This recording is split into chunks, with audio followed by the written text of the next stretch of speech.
Soyez les bienvenus dans Riding Zone, votre magazine de la glisse et des cultures alternatives. Aujourd'hui, je suis à Paris pour le Supercross. C'est la 30e édition et cette année encore, nos riders vont tout faire pour enflammer le parc de Bercy. Au programme de l'émission, il y aura donc de la motocross, mais aussi du snow, du skate, du BMX, sans oublier nos rubriques culture, musique et multimédia. Allez, je vous en dis pas plus, tout de suite, on fait péter le sommaire. Ça y est, la saison de snowboard a repris, ça se passait en Autriche, et forcément on y était. Amanda Palmer, punkette de plus de 30 ans, est surprenante mais aussi talentueuse, et c'est le plus important. Les vibrations urbaines, festival incontournable aux cultures alternatives, célébraient leurs 15 ans, et autant le dire tout de suite, la fête a été à la hauteur. La planète surf était à Santa Cruz pour le O'Neill Coldwater, retour sur l'avant-dernière étape de la saison.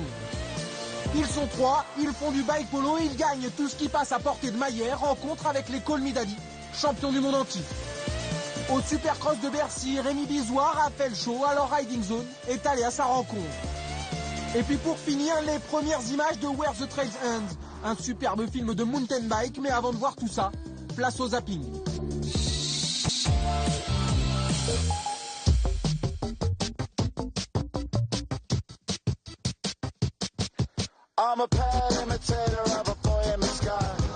Je suis en compagnie de Pascal, il est le directeur de l'organisation. Alors là, les riders viennent de faire leur premier tour de chauffe et on profite parce que la piste est enfin libre. Comment vous allez, Pascal? Ça va pas mal. Ça va bien? Alors je vois que vous êtes encore en train d'aplanir la terre et tout ça, mais c'est du boulot pour installer tout ça. C'est toujours en mouvement, c'est-à-dire que la piste elle évolue en permanence. Donc quel que soit le jour ou l'heure, à partir du moment où les pilotes roulent sur la piste, elle se modifie, elle se change, il faut la remettre en état. Donc il faut toujours façonner cette piste. Combien de mètres cubes de terre, combien de jours de préparation? Quelles sont vraiment les obligations pour mettre tout ça en place? C'est 4000 mètres cubes de terre, mais surtout c'est 3 jours de préparation. C'est-à-dire qu'il y a une semaine, à l'heure identique, on était dans le tennis. Il y avait un terrain de tennis là, et dans 3 jours, il y a une patinoire. C'est-à-dire qu'on a mis 3 jours pour rentrer 4000 mètres cubes de terre, et on mettra 8 heures pour sortir. Le cahier des charges, c'est demain matin, 7 heures, on doit prendre le petit déjeuner par terre. Joyeux anniversaire, joyeux 30 ans. Merci. Le Supercross de Bercy, donc ça fait 30 ans. Pour vous, ça représente quoi? C'est un événement fabuleux. C'est un événement magique. Parce que d'abord, cette salle est magique. Ouais. Et l'événement est magique. Il est magique parce qu'en plus, il évolue. On essaye toujours de trouver des éléments sportifs et de spectacle. Parce qu'on est dans un sport-spectacle. Il n'y a, ouais. Pas de classement, championnat du monde et autres. On est dans le show, exact. À l'état pur, dans une course sportive, mais spectaculaire et chaud. Pascal, c'est le dernier jour aujourd'hui. Comment se sont passés les jours d'avant? Ils se sont bien passés. C'était top. On a eu une salle pleine. Les spectateurs étaient ravis. Ça s'est enchaîné. On a eu des courses qui étaient super. Et puis on a un Tom qui nous a mis le feu dans la salle. Génial. Le premier jour déjà, et hier, c'était magique. Quoi. Il nous a mis le feu. C'est vrai, je vais essayer d'y interviewer tout à l'heure pour qu'il nous donne ses impressions. Tout de suite, je vous propose qu'on parte pour une compétition de snowboard. On va se rafraîchir un peu, même si nos riders ont aussi mouillé le maillot. On part tout de suite pour le Fleisure Jam. Let's go. Pascal, le directeur de l'organisation, vient déjà de me quitter. Et oui, il a plein de choses à faire, vous l'avez compris. Le Supercross de Bercy, c'est un événement gigantesque. Alors, pendant que tout le monde s'affaire, nous, on se repose. Tout de suite, c'est notre pause musicale. Nous allons vous parler d'une artiste multi-instrumentiste saisissante. Elle s'appelle Amanda Palmer. Elle le compose depuis l'âge de 13 ans. Son style, c'est cabaret punk. J'espère que vous allez l'apprécier. Moi, je l'adore. Si vous l'aimez comme moi, on se donne rendez-vous le 4 mars prochain à La Cigale pour son concert. Musique.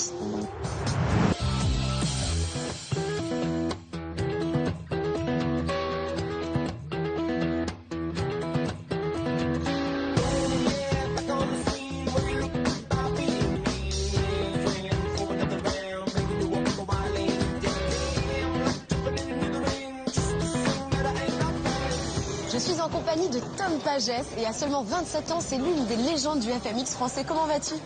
Très bien, et toi Tia? Je vais bien, merci. Alors Tom, qu'est-ce que tu fais là aujourd'hui au Supercross? Alors le Supercross de Paris-Bercy, c'est le rendez-vous incontournable pour nous en freestyle et pour le motocross et pour tout ce qui va autour de la moto. Ça fait combien d'années que tu participes toi? Ma première participation c'était en 2006, ouais. Donc voilà, le temps passe vite.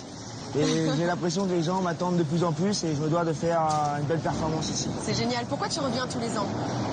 Je reviens parce que Bercy, c'est juste une ambiance indescriptible. C'est un sentiment quand on est au milieu énorme.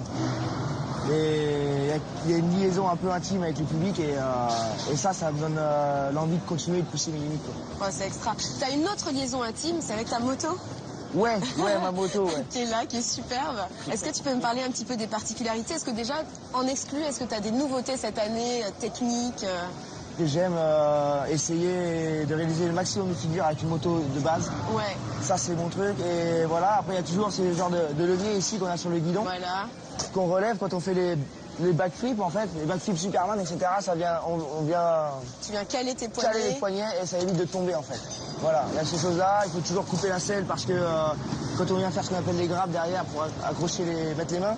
Ouais. Voilà, on a une meilleure prise. Donc une selle trop épaisse, ça serait pas possible de mettre la main. Est-ce que le public t'influence? Parce que là, tu parles, plus l'ovation est énorme, plus tu vas faire des figures de fou et tout.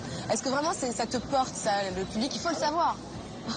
Ça t'aide, je pense, non? C'est super important, sachant que souvent, même si je dis régulièrement que le public m'influence, je sais quand même ce que je vais faire. Je suis concentré, c'est travailler, etc.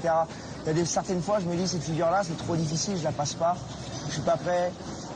Et avec l'euphorie, l'adrénaline, on ferme le cerveau et c'est parti, quoi. Ouais. Et certaines fois, ouais, ça aide. Ça aide énormément. Donne des ailes. Ouais. Donc toi, t'es du sud, hein, t'es de Seignos. Oui. T'habites à Seignos actuellement. Tu connais Pessac, là, dans la banlieue sud de Bordeaux? J'ai entendu parler, ouais. C'est une ville à côté de Bordeaux et justement à Pessac, il y a eu les Vibrations Urbaines. C'est un événement autour de tout ce qui est street culture. Je vous propose de revenir tout de suite sur cet événement qui a fêté ses 15 ans. Alors on revient sur les compétitions de skate, de BMX et sur tous les artistes issus du street art. Merci beaucoup. Merci à vous.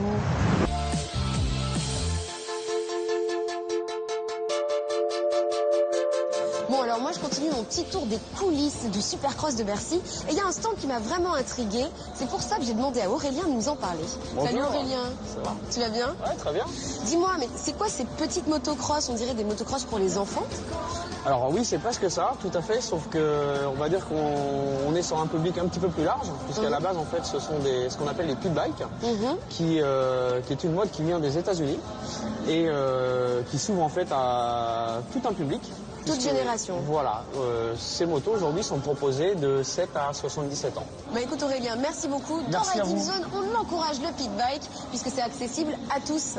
Tout à Les fait. premières sensations de moto sont possibles sur un pit bike. Tout de suite, je vous propose de partir à Santa Cruz où l'avant-dernière étape du championnat du monde de surf a eu lieu. Et je peux vous le dire d'ores et déjà, Tajboro a brouillé les cartes. Et oui, il nous faudra attendre la grande finale qui aura lieu à Hawaï en décembre pour connaître le nom de notre champion du monde. Mais tout de suite, on revient sur cette compétition, le poney Coldwater.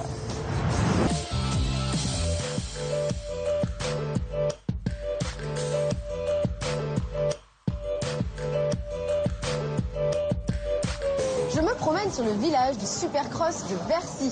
Ici, vous trouvez de tout. Le matériel nécessaire pour être un vrai biker, des conseils de professionnels et même de l'art, puisqu'il y a des expositions de photographie.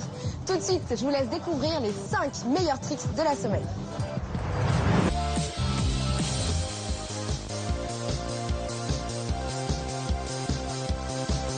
Nous avons rencontré Greg, Paul et Will de la team Call Me Daddy. Ils sont champions du monde d'un sport de rue insolite, le bike polo. Revenons avec eux sur leur ascension.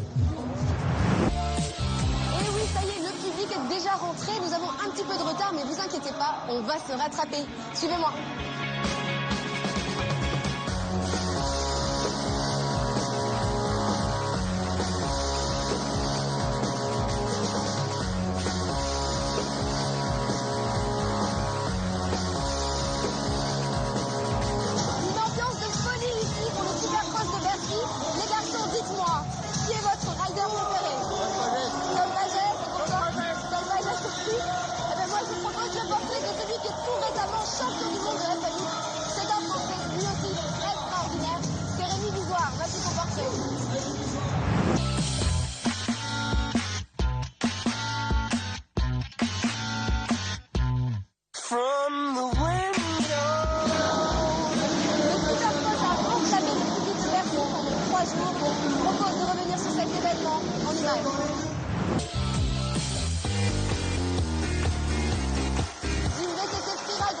Dans les montagnes sauvages du monde, de la au souffle et vous pouvant mettre rider prêt à tous les défis. Voici la promesse de Where the Trail Ends, le film de mountain bike que l'on propose tout de suite dans Riding Zone.